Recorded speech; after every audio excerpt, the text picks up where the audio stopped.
İstərdim ki, dəvət edək. Həm bizim sevimlimiz, maşallah olsun, artıq xalqın sevimlisidir və ifaları hit olub, hər kəsin dillər əzbəri olan ifalarıyla bugün Aysu Şouya gəlib. Bizim gənc, istedadlı dostumuz Şahmuraz Muradoğlu bugün Aysu Şou'nun qonağıdır. Xoş gəlib, səfa gətirib.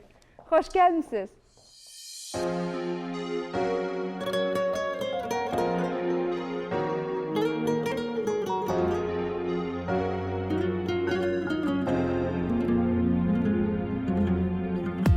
Güzel bakır gözlerin, ne şirin danışır dilin.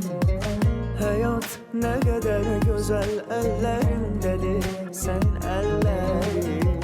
Ne güzel bakır gözlerin, ne şirin danışır dilin.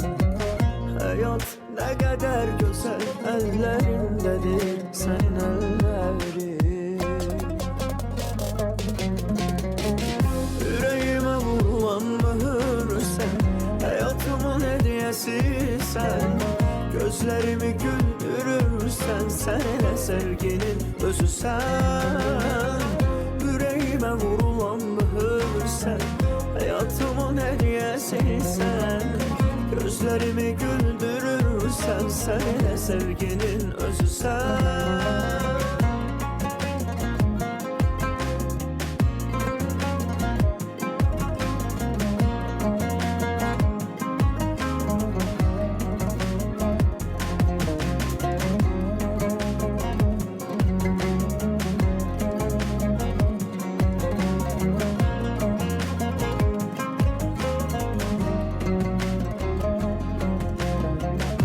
Güzel bakır gözlerin, ne şirin danışır dilin. Hayat ne kadar güzel ellerimdedir senin ellerin. Ne söylesem azdır inan, yok benim yalanlara. Sensiz çetin geçir bir an, bu hayatım sensiz haram. Güzel bakır gözlerin, ne şirin danışır dilin. Hayat ne kadar güzel ellerimdedir senin ellerin.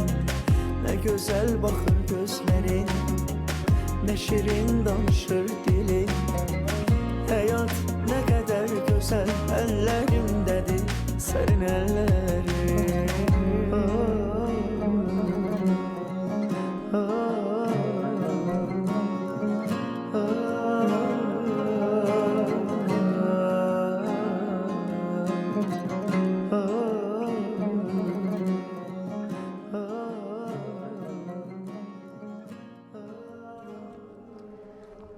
Möhtəşəm ifanıza görə sizə təşəkkürümüzü bildiririk. Buyurun, gəl. Xoş gəlib, səfa gətirmişsiniz. Dəyərli həmkarlarımızı, gözəl xanımlarımızı çox sağ olun, var olasınız. İrəliyən dəqiqələrdə yəqin ki danışacağıq.